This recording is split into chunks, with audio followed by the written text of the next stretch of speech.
Hola, en este video quiero hablar del maltrato infantil y el desarrollo del cerebro. El tema es muy importante porque mucha gente no se da cuenta, muchos adultos no consideran que el maltrato infantil es algo como ignorar a los niños, no ponerles atención. La gente considera que más bien maltrato es pegarle al niño, someterlo a situaciones de extrema violencia o de violencia y de estrés. Obviamente ese tipo de situaciones son maltrato infantil, pero el otro tipo de maltrato más psicosocial, ignorarlos en ese sentido, no ponerles atención, descuidarlos, es el tipo de maltrato más común en el mundo. Y por esa razón es muy importante hablar de él y del efecto que tiene ese tipo de maltrato en el desarrollo del cerebro. Bien, entonces lo primero que hay que decir es que cuando un niño se le somete a una situación amenazante, por ejemplo, si lo van a golpear o él experimenta estrés porque ve violencia o experimenta la violencia y el maltrato, pues se activa la respuesta fisiológica del estrés. ¿Eso qué significa? Cuando detectamos amenaza, se activa un eje que se llama el eje hipotálámico pituitario adrenal. Eso significa que el hipotálamo le habla a la glándula pituitaria.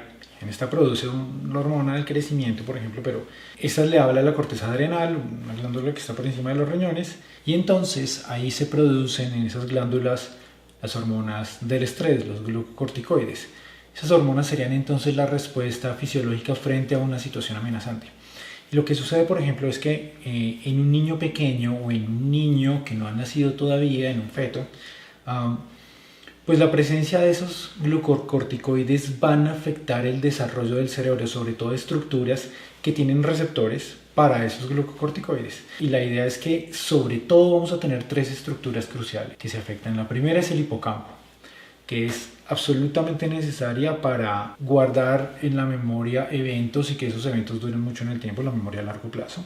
La otra estructura que se va a afectar va a ser la amígdala, y la amígdala es súper importante para la vida emocional de los mamíferos, por ejemplo, y además la otra cosa que va a ser bastante importante es que también se va a afectar el desarrollo de la corteza prefrontal. Y la corteza prefrontal es donde se encuentran las funciones ejecutivas, y en ese sentido pues vamos a hablar del control del comportamiento, por ejemplo, de la planeación, de esa capacidad que nosotros tenemos de organizar nuestra conducta para conseguir cosas en el futuro, no de manera tan inmediata tampoco. Y la otra cosa es que la corteza prefrontal es crucial para otros tipos de memoria, por ejemplo la memoria de trabajo, que es súper importante para poder tener una vida más o menos normal. Si estas estructuras se afectan, vamos a tener un cerebro que no es bueno para aprender, para interactuar socioafectivamente de manera correcta, y no va a ser un cerebro bueno para transformarse y para llevarnos hasta donde nosotros queramos llegar en la vida. Y bueno, ¿esto qué tiene que ver entonces con el maltrato? Resulta que cuando uno tiene un niño, no solamente al que de repente se le puede pegar o maltratar, sino que muchas veces ese tipo de maltrato más físico tiene que ver o está ligado a un maltrato un poco más psicológico, en términos de que se ignora al niño, no se le pone tanta atención, no se le pone cuidado, medio se le abandona, se le deja por ahí. Esto va a tener efectos deteriorantes sobre el desarrollo del cerebro si este tipo de cosas se presentan de manera intensa, o el niño se le ignora o se le hace sentir que socioafectivamente no es uno de la familia, no es uno de nosotros, no es querido, no es apreciado, no es un niño el cual uno pueda decir que más allá de que no le pegan y lo maltratan, que puede tener un desarrollo socioafectivo apropiado porque las interacciones con los adultos no son las mejores. Bien, para hablar de cómo se afecta el cerebro por esta condición de maltrato en términos de negligencia, de no ponerle atención a los niños de manera muy constante y un poco fuerte y extrema, uno puede hablar, por ejemplo, del fenómeno del enanismo psicogénico o del enanismo psicosocial. Y aunque suene difícil de creer, resulta que niños que crecen en situaciones en las cuales se les ignora o se les hace sentir que ellos no son un par nuestro, que no están a la par de los demás, que ese niño debería ser a lo mejor otro niño o un mejor niño. Eso tiene un efecto, eso que es psicológico, tiene un efecto sobre el desarrollo del organismo, y es que hace que los niños en algunas situaciones no crezcan.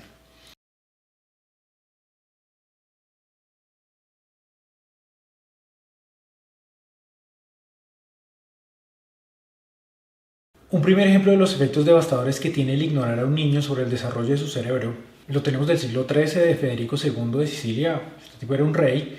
Él pensaba que dentro de lo que es la naturaleza humana debía haber un idioma que era natural, es decir, nosotros debemos venir a lo mejor por defecto con algún idioma, y entonces él quería averiguar ese idioma que es tan característico de los seres humanos, que nos distingue mucho de los animales, ese idioma cuál podía ser. Él tenía la sospecha, por ejemplo, que podía ser el hebreo, y entonces se le ocurrió alguna especie de experimento con niños huérfanos. Le dijo a unas madres sustitutas que se encargaran de la alimentación de un grupo de niños, y entonces lo único que estaba prohibido con estos niños era hablarles. Se les tenía recluidos en algún sitio y esos niños no escuchaban la voz de nadie, y la idea es que se desarrollaran, que esos niños crecieran y entonces a lo mejor salieran del sitio donde estaban recluidos, salieran hablando hebreo, salieran hablando cualquier otra cosa, y entonces este rey iba a saber cuál era el idioma natural de los seres humanos. ¿Qué pasó? Pues estos niños se les alimentaba, pero no se les hablaba, y cuando fueron a ver, todos los niños habían muerto. Entonces, los niños habían muerto además por dwarfismo psicogénico. Todos los niños debían estar más grandes, y cuando encontraron los niños, estos niños estaban más pequeños de lo que deberían ser de acuerdo a su edad. Un niño, 8 años, creciendo en Inglaterra victoriana, tiene un padre, una madre y tiene un hermano mayor, y el hermano mayor muere en un accidente, y eso destroza a la familia. Entonces el padre se vuelve casi que emocionalmente ausente de la familia, en términos de que casi no interactúa emocionalmente con ellos. De los diarios del niño, ¿bien?, que luego se vuelve un adulto, pero cuando adulto escribe que una vez le está llevando comida a la mamá y la mamá en la penumbra lo ve, pero piensa que es el hermano mayor, David. Y entonces le dice: oh David, aquí estás, David, no sé qué, David, David, David, David. Y cuando ve mejor al niño le dice: ah, solamente eres tú. Y este niño crece con la idea de que solamente es él, como si ese niño no fuera suficiente, como si ese niño no satisfaciera las necesidades emocionales afectivas de la mamá. Y en ese sentido crece en edad, llega a vivir hasta los 77 años si no estoy mal, pero no crece tanto en estatura. Tiene enanismo psicogénico. ¿Bien? Y en ese hogar, ¿bien?, no hay evidencia de malnutrición. Ese niño se le alimentaba bien, no era una familia pobre, era una familia de recursos. Tampoco hay evidencia de enfermedad, y ese niño no crece. Ahora bien, ¿quién es este niño? Es J.M. Barrie. Cuando él crece, escribe un libro que se trata de la historia de un niño que nunca creció.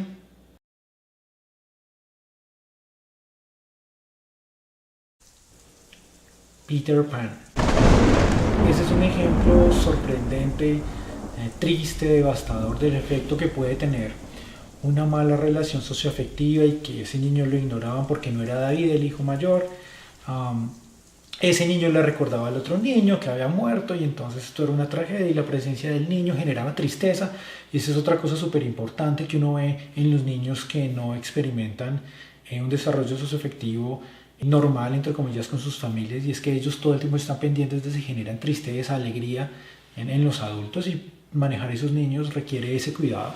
Y es que uno siempre tiene que mostrarles que ellos son fuente de alegría, solamente su presencia es fuente de alegría, porque de otra manera uno corre el riesgo de que este niño empiece a crecer pensando y experimentando que él no es el niño que debía ser, y eso está mal. En 1989 en Rumania había un dictador, Nicolae Ceausescu, que duró más o menos 25 años en el poder. Se le ocurrió que necesitaba más gente para ponerlos a trabajar en su país y así aumentar su poder y su influencia política. Y él le pidió a la gente que empezara a tener niños. De hecho, empezó a tener unas medidas súper controversiales. Por ejemplo, si una pareja tenía menos de 5 niños, tenía que pagar un impuesto. ¿Bien? Pues lo que sucedió es que aumentó la cantidad de niños no deseados, ¿bien?, en ese país. Hay bastantes datos de diferentes partes del mundo que muestran que cuando la gente tiene más cantidad de niños de los que puede mantener con cierta comodidad, inmediatamente aumenta la cantidad de niños en instituciones estatales que se encargan de cuidar niños que no son deseados. Y lo que sucedió es que cuando en el 89 cayó el régimen de Nicolae Ceausescu, el tipo lo ejecutaron. Cuando el mundo empezó a ver cuál era el legado de la dictadura de este señor, encontraron 170.000 niños en esos hogares, y esos hogares tenían varias características. Lo primero es que en el país se racionaba mucho la comida, y en estos hogares llenos de centenares de miles de niños se les alimentaba así, pero los niños tenían una alimentación que no era la más apropiada, desde luego. Pero también la otra cosa que sucedía es que las personas que estaban a cargo de estos lugares donde tenían estos niños, estas instituciones, no tenían la instrucción ni tenían el tiempo para dedicarle atención a todos estos niños como se espera que los niños reciban atención del lugar en donde se están desarrollando y donde están creciendo. Muchas veces, por ejemplo, a los niños se les dejaban con frecuencia en unas cunitas típicas con barras de metal, esas sus necesidades fisiológicas en estas cunitas, y se les dejaba ahí porque no se les atendía con frecuencia. Pasaba alguien y de repente, después de muchas horas, limpiaba y les daba alimento, les dejaba alimento. Y entonces los niños, cuando reciben la visita de expertos internacionales que van a ver las condiciones en las cuales están estos niños, una de las cosas que cuentan es que les sorprendía mucho el silencio en el lugar. Un niño habla, grita, se ríe, juega, se expresa de diferentes maneras, entonces se cae y llora. Y en estos lugares los niños no decían nada. Y la razón por la cual se piensa que no decían nada es porque cuando un niño, ¿cierto?, empieza a hacer lo que tiene que hacer un niño, que como les digo es jugar, explorar, saltar, correr, todo, pues nadie le responde, nadie está pendiente de él, llora y nadie lo consiente, nadie lo abraza.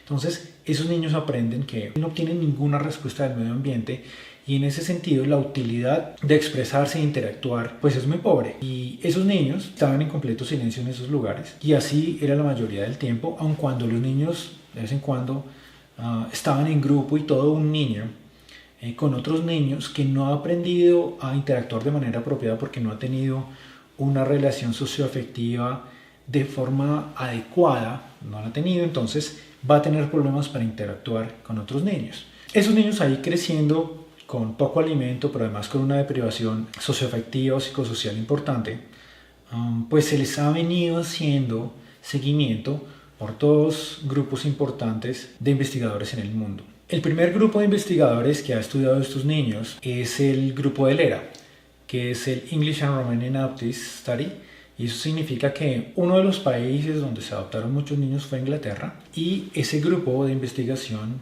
lo que ha hecho es coger esos niños y compararlos con otros niños que también han sido adoptados, pero que esos niños eran ingleses y han sido adoptados por otras familias inglesas, y compararlos y a ver si hay alguna diferencia entre el desarrollo de estos niños que eran ingleses, que nunca experimentaron esa deprivación socioafectiva y emocional de manera tan importante como los niños romanos. Primer hallazgo importante de esos estudios: el coeficiente intelectual de los niños es significativamente menor si han experimentado durante esos primeros años de vida deprivación social efectiva, y también pues evidentemente situaciones en las cuales hay una nutrición limitada. Lo que encontraron esos investigadores del ERA es que a mayor tiempo en esos hogares, menor coeficiente intelectual de los niños. La segunda cosa que ha sido un hallazgo muy importante es lo que se considera como amigabilidad exagerada con extraños. Eso hace también que no interactúen de manera apropiada. Un tercer hallazgo importante a mencionar acá son los niveles de inatención y el comportamiento de hiperactividad. La otra cosa importante es que estos niños presentan el deterioro de varias regiones del cerebro. Tienen un metabolismo disminuido en el giro frontal orbital, en la corteza prefrontal infralímbica, en las estructuras temporales mediales, por ejemplo la amígdala y la cabeza del hipocampo. Un estudio posterior mostró que hay unas conexiones importantes entre lo que es el hipocampo, la amígdala y la corteza prefrontal, y esas conexiones forman una estructura que se llama el fascículo uncinado, que va a permitir el aprendizaje, el control sobre las emociones y sobre el comportamiento, la forma adecuada de responder y experimentar emociones frente a diferentes eventos del mundo. Lo que es muy importante también decir es que ustedes pueden pensar que este tipo de cosas que yo estoy comentando a lo mejor no es tan común porque uno no la ve con sus propios ojos. Cuando yo estaba en la universidad, estaba en séptimo semestre, tenía una amiga que salió conmigo en el descanso de clases a una panadería rápido a tomarnos un café, y lo que encontramos es que ya era de noche. En la puerta de la panadería había algo que me estorbaba a mí la entrada, y cuando yo miré, me acerqué, ese algo miró hacia arriba y me sonrió. Ese niño tenía unos 4 o 5 años máximo. Nosotros miramos alrededor, sorprendidos de ver ese niño en la oscuridad así solito. Nos ofreció unas frunas y como no vimos a nadie, dijimos, pues metámosle un momentico, le ofrecimos algo de comer. Y yo recuerdo que yo tenía un saco, ¿bien? Un saco con un pastel acá, y entonces estaba el Pato Donald, Mickey Mouse, Pluto y todos sus amigos en la fiesta, y todos iban a comer del pastel. Y entonces el niño me preguntó, ¿ese pastel a qué sabe? Y entonces yo le iba a contar, le iba a responder que ese pastel era de fresa, por ejemplo, y entonces inmediatamente me preguntó, ¿y ese perro cómo se llama? Y entonces yo le iba a responder que ese perro se llama Pluto, y entonces me dijo, ¿y quién es el dueño del perro? Y luego, ¿y cómo se llama ese pato? Cosas así. Entonces, mientras tanto nosotros lo íbamos metiendo hacia adentro en la panadería, pedimos un yogur y un sándwich, yo recuerdo, y cuando yo trataba de contestarle todas las preguntas que el niño me hacía, el niño me sonreía todo el tiempo, y llegó el sándwich y el yogur, el niño cambió la expresión, se volvió serio otra vez, y lo que hizo fue sacar una bolsita y meter el sándwich y guardarlo otra vez en el pantalón. Lo guardó como pudo. Y nosotros nos sorprendimos. Yo le pregunté al niño si era que no tenía hambre y me dijo que sí. Evidentemente había algo más acá, y ustedes cuando terminen de ver el video se darán sus propias conclusiones. Pues bueno, salimos, nosotros teníamos que regresar a clase y efectivamente no veíamos a nadie en la calle. Y cuando nosotros no vimos a nadie y le preguntamos al niño que dónde estaban sus padres, nos dio una respuesta bastante sorprendente, y era que los padres estaban en la casa. Entonces no sabemos si eso es cierto, pero pues es una especulación que valía la pena considerar.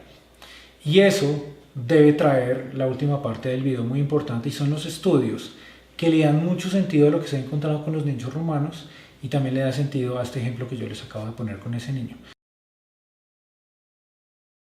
Hacia 1960 tenemos los estudios revolucionarios de Harry Harlow de la Universidad de Wisconsin. Lo que él hizo fue introducir el estudio experimental de lo que él consideraba el amor. Muy importante fueron aquellos estudios en los cuales él deprivaba infortunadamente a monitos de la presencia de sus mamás, los separaba al nacer, y entonces pues bueno, los alimentaba y hacía todo tipo de experimentos con ellos para mostrar por un lado si era más importante, por ejemplo, la seguridad en términos alimenticios, o si era más importante la seguridad en términos socioafectivos. Y estos monitos, cuando se exponen a una situación en la cual tienen que elegir entre una madre sustituta para ellos, que está hecha de una rejilla metálica, y lo que caracteriza esa rejilla metálica, por ejemplo, es que tiene un pezón artificial donde el monito puede solucionar su problema de hambre, pues bueno, estos monitos pueden haber estado deprivados con la comida, y entonces, bueno, ahí solucionan su problema. Y por otro lado, tienen la posibilidad de interactuar con otra madre sustituta, que es el mismo matacho de rejilla metálica, pero esta vez recubierto con una tela, con un tapete. Y cuando el monito se abraza a ese tapete, tiene una sensación subjetiva de apego, de cercanía, de relación socioafectiva con algo que, además de tener ese tapete o esa tela alrededor, tiene una cara también muy agradable, unos ojos grandes, una sonrisa. Y entonces lo que se observa es que invariablemente los monitos pasan muchísimo más tiempo con la madre sustituta que tiene la tela alrededor y que les permite experimentar una relación socioafectiva, así sea de alguna manera unilateral. Bien, los monitos de todas maneras abrazados ahí, lo que pensaba Harry Harlow es que experimentan esa sensación de apego y de vinculación y de seguridad. Por otro lado, pues está la madre sustituta metálica con el pezón artificial, y la idea es que ellos solamente pasan de las 24 horas del día, máximo 2 horas de repente allí, solucionando su problema de hambre, pero el resto del tiempo se la pasan en el otro lado. Entonces bien, por ejemplo, uno de los estudios es que estos monitos son liberados, se liberan en un lugar que no conocen, y lo que se sabe es que los monitos y también los niños humanos experimentan preocupación en un ambiente nuevo, y si no están con la madre, pues expresan comportamientos de inseguridad y de estrés, y entonces los monitos se liberan ahí en ese espacio, se quedan ahí y no parecen explorar con tranquilidad, están preocupados. Luego se retira el monito en otro ambiente muy similar, pero también desconocido. Entonces se coloca una madre sustituta, pero es la madre sustituta de rejilla metálica con el pezón artificial. Y entonces el monito sale y efectivamente ve a la madre sustituta, pero no se acerca a interactuar con ella, no se acerca a tener seguridad, sino que también se queda ahí en el ambiente, digamos, en una posición en la cual uno nota comportamientos que son de preocupación, de subordinación, y en ese sentido, bueno, cuando se retiran esos monitos, se colocan otros monitos que han sido creados en las mismas situaciones que estos, pero también se ponen en esta nueva situación, pero tienen la madre sustituta que tiene pues la tela o el tapete alrededor y la cual el monito se puede abrazar. En ese sentido, pues claro, el monito sale inmediatamente, sale disparado hacia allá, se trepa sobre la madre y uno lo que observa es que este monito en esta nueva situación sigue expresando cercanía a este tipo de madre sustituta por la seguridad que le puede brindar, aunque sea una seguridad que solamente el monito realmente considera como existente. Este tipo de estudios lo que muestran es que para el desarrollo del cerebro de esos monitos, para el monito es mucho más importante experimentar de forma subjetiva ese tipo de apego socioafectivo, ese tipo de relación socioafectiva, y lo que se muestra también es que para el desarrollo de su cerebro eso es muy necesario, ¿bien? Más inclusive que la comida y la alimentación. Entonces, pues el mensaje es claro, y es que para el desarrollo tanto de los monos como por ejemplo de los seres humanos, nosotros necesitamos de ese tipo de relación socioafectiva, y la idea es que pues si ustedes observan esto, tengan en cuenta, si van a ser padres por ejemplo, patrones de crianza que estén más relacionados con el afecto, con el amor, no tanto con tipos de comportamiento que a lo mejor para que los niños no se vuelvan tan dependientes de ustedes, o para que los niños no sean tan apegados, o para que los niños no sean tan caprichosos y tan cansones. En algunos momentos se les deja un poco solos. Eso solamente debe hacerse, pienso yo, bajo la supervisión de un psicólogo o la instrucción de un psicólogo, pero por lo general este tipo de prácticas abundan en lo que son los estilos de crianza de los padres. Muchas gracias por su atención, espero verlos en otro video. Muchas gracias.